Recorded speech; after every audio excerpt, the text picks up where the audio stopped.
मिलके बोलो, ये भजो प्यारे भजो। ध्यान देना, अवतार 24 हुए सनातन धर्म में। कितने? 24। नारायण के सबसे पहला अवतार आज मैं गिनवा रहा हूं आपको। सनक, सनंदन, सनातन, सनत कुमार, ये 4 भाई हैं, लेकिन 5.5 वर्ष की अवस्था के ही नजर आते हैं। इनकी उम्र है हजारों हजारों वर्ष। 4 रूपों में प्रभु का अवतार एक ही हुआ। इन्होंने अखंड ब्रह्मचर्य का पालन किया और उसके बाद हिरण्यकश्यप के भाई हिरण्याक्ष को मारने के लिए भगवान वाराह रूप, सूकर रूप प्रकट हुआ। और ध्यान देना, जब वाराह भगवान ने हिरण्याक्ष का वध किया तो समुद्र में पूरा शरीर गीला हो गया था। और जैसे कुत्ता अपने शरीर को झाड़ता ना पानी से निकल के, जब वाराह भगवान ने झाड़ा तो जो रोए धरती पर गिरे, उसी से कुशा उत्पन्न हुई, जिस कुशा से पितरों का तर्पण किया जाता है। क्योंकि नारायण, ये बात समझ लेना, नारायण ही विश्व की आत्मा है। समझ गए बात? नारायण के तृप्त होने से पूरा विश्व तृप्त हो जाता है। याद रखना मेरे बद्री नारायण भगवान, नारायण भगवान यहां बैठ करके लक्ष्मी से कहते हैं, लक्ष्मी क्या सबने भोजन कर लिया? ध्यान देना, अभी मैंने आपको बताया था ना कि उसी से सब प्रकट हुए थे। आत्मा वही जायते पुत्र इति वेदानुशासनम, ये तो नियम है। तो नारायण भगवान कहते हैं, क्या कहो लक्ष्मी, क्या सबने भोग लगा लिया? बोले ना प्रभु, अभी कुछ जीव बाकी है। तो नारायण जानते हो क्या करते हैं? अपने मुख में एक तुलसी का पत्ता रखा और ऊपर से जल पी लिया और नारायण विश्वात्मा तृप्यंताम, इतना कहने मात्र से जो जंगली जानवर है उनका भी बिना खाए पेट भर जाता है। ये नारायण की कृपा है। तो दूसरा अवतार किसके रूप में हुआ भगवान का? जल्दी बोलो, किसके रूप में हैं? तुम कथा सुन रहे क्या कर रहे हैं? तोते की तरह पढ़ा रहा हूं। किसका? वाराह भगवान। तीसरा अवतार हुआ देवर्षि नारद जी का। याद रखना, देवर्षि नारद जैसा कोई महान संत, आजकल ऐसा नियम बना दिया गया, ऐसा माहौल बना दिया गया, कई लोगों के मन में यह बात बिठा दी गई कि नारद जी तो खाली चुगलखोरी करते हैं। ये गलत है। नारद जी बहुत महान संत है, यो अपराध है इस बात को। और भगवान नारायण के अवतार ही हैं नारद जी ही। आहा, जब बद्रीनाथ भगवान के कपाट बंद हो जाते हैं तो 6 महीने जोत की देख रेख देवर्षि नारद करते हैं। और देवर्षि नारद के नेतृत्व में यहां पर सारे देवता भगवान की आरती और पुष्पांजलि पूजा अर्चा करते हैं भगवान की। तो नारद जी का अवतार हुआ तीसरा अवतार। और फिर धर्म की पत्नी मूर्ति के गर्भ से भगवान नर नारायण का अवतार हुआ, जो श्री बद्रीनाथ धाम में आज भी हैं, तपस्या कर रहे हैं। मैंने कहा ना, यहाँ पे तो आप रह करके उसको महसूस करो। ये घूमना फिरना खाना पीना ये तो आपके घर भी चलता है। बोलो बोलो, अगर खाली सोने के लिए आए तो घर ही सो जाते पड़ के। यहां से अच्छी सुविधा आपको घर में मिलेगी, लेकिन यहाँ खाने पीने सोने के लिए न आना, यहाँ आना तो यहाँ की धरती में जो तत्व बसा है बस उसको जानने के लिए आना, बस। और उसी को माए। अवतार कितने हो गए? 3।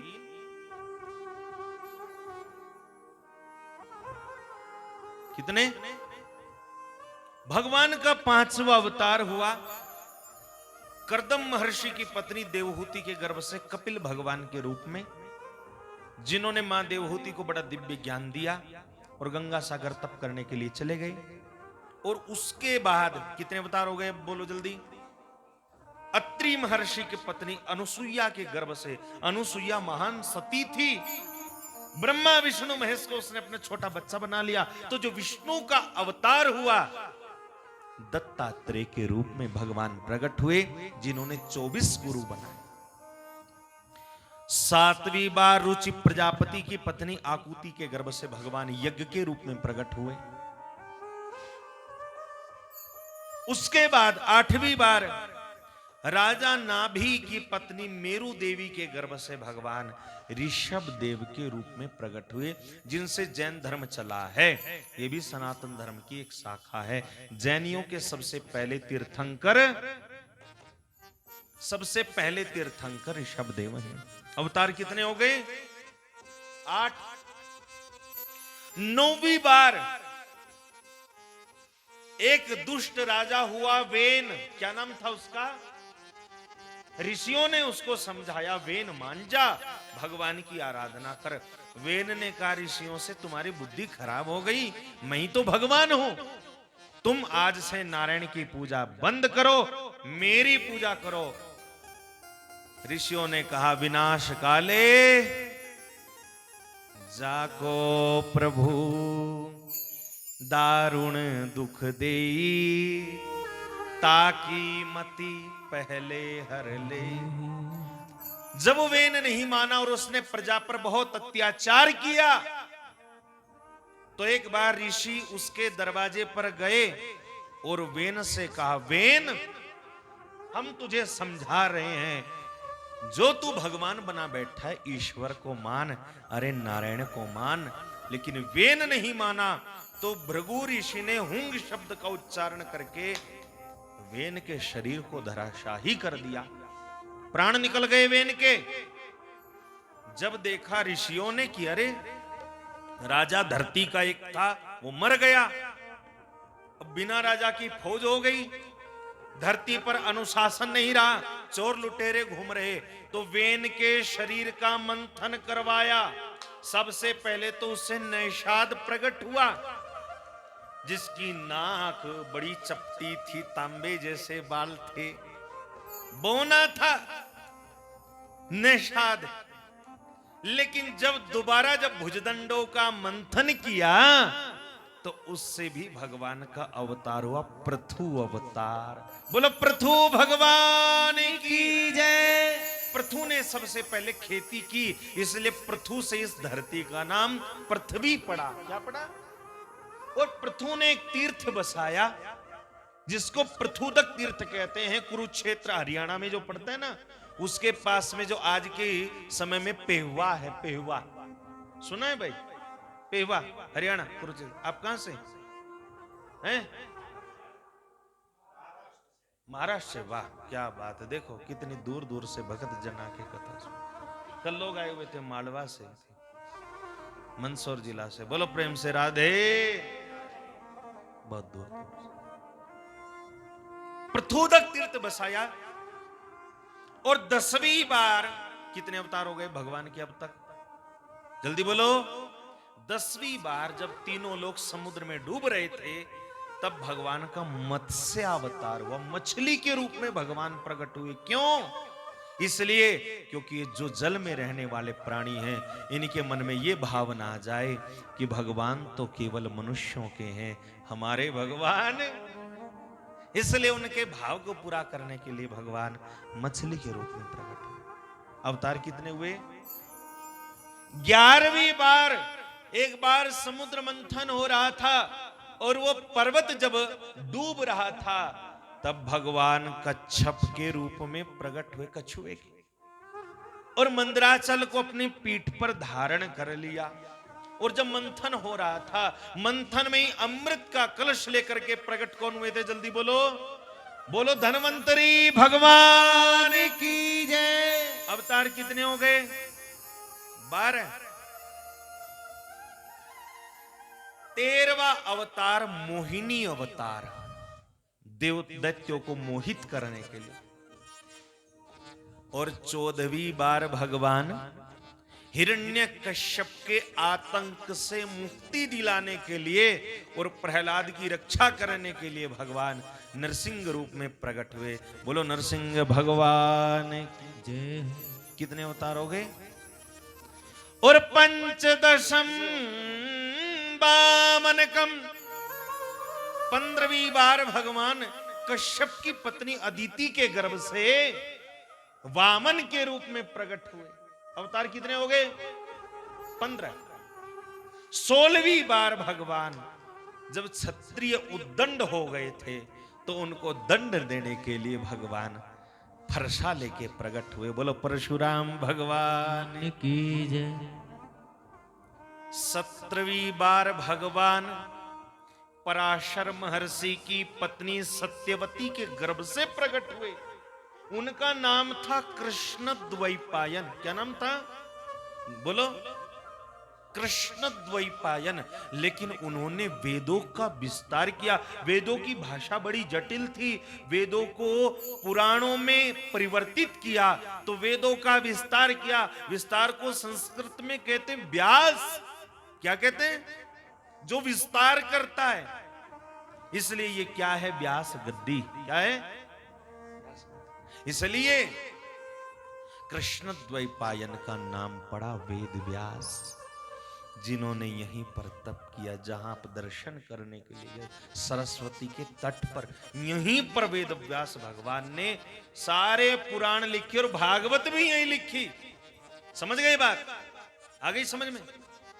17 पुराण और 18 पुराण लिखते थे गणपति, और वेद व्यास जी श्लोक बोलते थे। तो कई बार गणपति जी इतने चतुर थे, गणपति जी ने शर्त ये रखी, अगर मेरी लेखनी रुक गई तो वहीं रुक गई, फिर मैं दोबारा नहीं लिखूंगा। तो वेद व्यास जी ने कहा ये तो बड़ा चक्कर है, अब सोचना पड़ता है, फिर बोलना पड़ता है। तो वेद व्यास जी कई बार इतना श्लोक इतना कठिन बोल देते थे कि गणेश जी उसमें थोड़ा सा सोचते रहते थे, तब तक व्यास जी अगला चिंतन कर लेते थे। वेद व्यास जी ने कहा कि महाभारत में 1,00,000 श्लोक है। कितने? और 8,808 श्लोक ऐसे हैं, वेद व्यास जी ने स्वयं कहा, या तो उनका अर्थ मैं जानता हूं या दूसरे गणपति, तीसरा कोई आज तक भी नहीं जान पाए। अब सोचो कितने विद्वान हो। 18वीं बार भगवान दशरथ की पत्नी कौशल्या के गर्भ से प्रकट हुए। बोलो रामचंद्र भगवान की जय। 19वीं बार वसुदेव की पत्नी रोहिणी के गर्भ से भगवान बलराम के रूप में प्रकट हुए।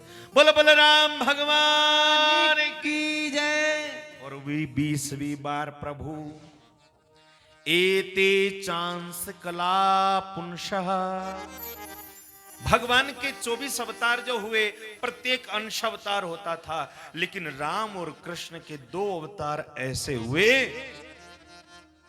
कि भगवान धरती पर प्रकट हुए। प्रेम से बोलो राधे। हर बार भगवान वैकुंठ में भी रहते थे, धरती पर भी आते थे, लेकिन राम और कृष्ण का ऐसा अवतार हुआ जो वैकुंठ को छोड़ के भगवान धरती पे आए। 20वां अवतार साक्षात कृष्ण कन्हैया का हुआ। अरे मेरे बांके बिहारी लाल की जय। 21वां अवतार, क्योंकि भागवत लिखी गई द्वापर के अंत में, तो कहा कलयुग में 21वां अवतार कलयुग के प्रारंभ में होगा, जो हो चुका है बुद्ध अवतार। समझ गए ना? और ये भी मैं आपको बता दूं, बुद्ध अवतार अलग है और गौतम बुद्ध कोई भगवान का अवतार नहीं है सनातन धर्म में। और ये भी भागवत में लिखा है कि जब कलयुग की उम्र है 4,32,000 वर्ष, अभी तो 5,500 वर्षों से कुछ ही ऊपर बीते हैं। प्रेम से बोलो राधे। तो जब कलयुग का शाम का समय आएगा, जब लोग समझाने से भी नहीं समझेंगे, और जब कलयुग आएगा, ये भी वर्णन भागवत में है कि श्री बद्री नारायण भगवान का दर्शन भी सब लोगों के लिए बंद हो जाएगा। ये नर और नारायण पर्वत आपस में मिल जाएगा। गोवर्धन पर्वत रोजाना एक जौ के बराबर घटता है। जिस दिन पूरा घट गया, उस दिन समझो घोर कलयुग आ जाएगा। और जिस दिन यमुना जी लुप्त हो जाएंगी बिल्कुल, उस दिन समझो, जिस दिन गाय बकरी से कम दूध देने लगेगी और बकरी ज्यादा देने लगे, तो समझो घोर कलयुग। जल्दी बोलो। और तब लोग किसी के समझाने से भी नहीं समझेंगे। एक बात और बता दूं, पूरी धरती पर कलयुग है प्यारे, लेकिन श्री बद्रीनाथ धाम में भगवान का वास है। यहां कलयुग कभी भी प्रेम से बोलो राधे। एक वृंदावन में हम 7 साल रहे भाई, एक बड़ा प्यारा भजन गाया जाता है वहां। सुनाऊं? सुनाऊं? कौन कौन सुनना चाहता है? ब्रजवासी कहते, अरे मेरे बांके बिहारी, कभी तू कन्हैया के रूप में आया, कभी किसी रूप में आया, लेकिन कलयुग के लास्ट में ये भी भागवत में लिखा अवतार कहां होगा? संभल ग्राम मुख्यस्य, उत्तर प्रदेश में मुरादाबाद जिला होगा, उसमें संभल नाम का गांव होगा और उसमें विष्णु यश नाम के पंडित होंगे। उनके घर में भगवान का कल्की अवतार होगा, 22वां अवतार। काले घोड़े पर बैठ करके चमकती हुई तलवार लेकर के भगवान सबका वध कर देंगे और उनके शरीर को छू के जो हवा चलेगी और जब लोग सांस लेंगे तो उसी से उनका मन शुद्ध हो जाएगा, परम पवित्र हो जाएगा और उसी से कलयुग आ जाएगा। तो ब्रजवासी गाया करते, सुना दूं? सुना दूं? हाँ, थोड़ा ताली बजाओ, ऐसे ऐसे बैठे। अभी नहीं, जब भजन शुरू करूं तब बजाना। अरे अब के संभल नगरी आवे गो, मेरो काना बंसी बारो। अब के संभल नगरी आवे गो, मेरो काना बंसी बारो। अब के संभल नगरी आवे गो, मेरो काना बंसी बारो।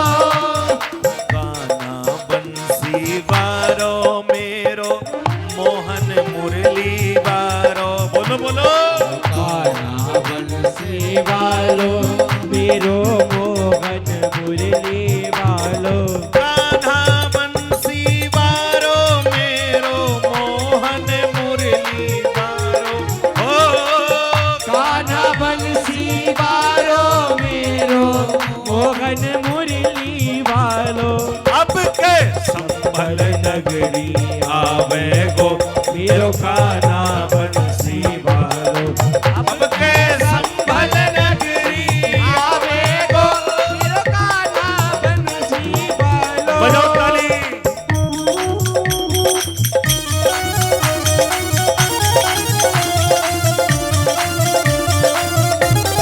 राधे राधे।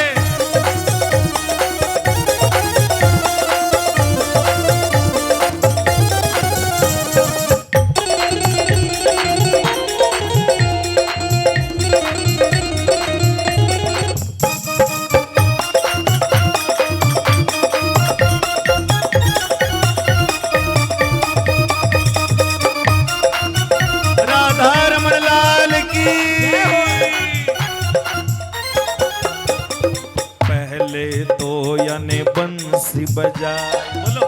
पहले तो यानी बंसी बजाई, पहले तो यानी मुरली बजाई, पहले तो यानी मुरली बजाई, पहले तो यानी गैया चराई, पहले तो यानी गैया चराई, पहले तो यानी रास रचाई, पहले तो यानी रास रचाई। अब हाथों को ऊपर कर लो। अब खून की नदी बहावे मेरो कान्हा बंसी बारो। अब खून की नदी बहावे गो, मेरो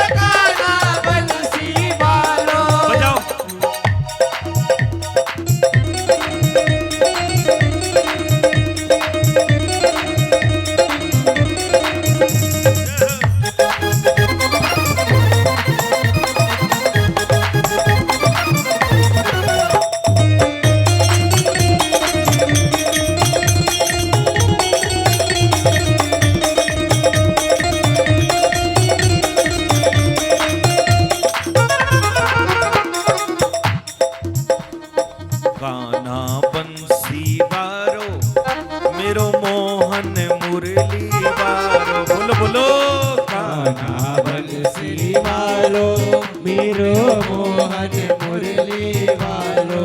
अब के संभल नगरी आवे गो मेरो काना बंसी वालो। अब के संभल नगरी आवे गो मेरो काना बंसी वालो।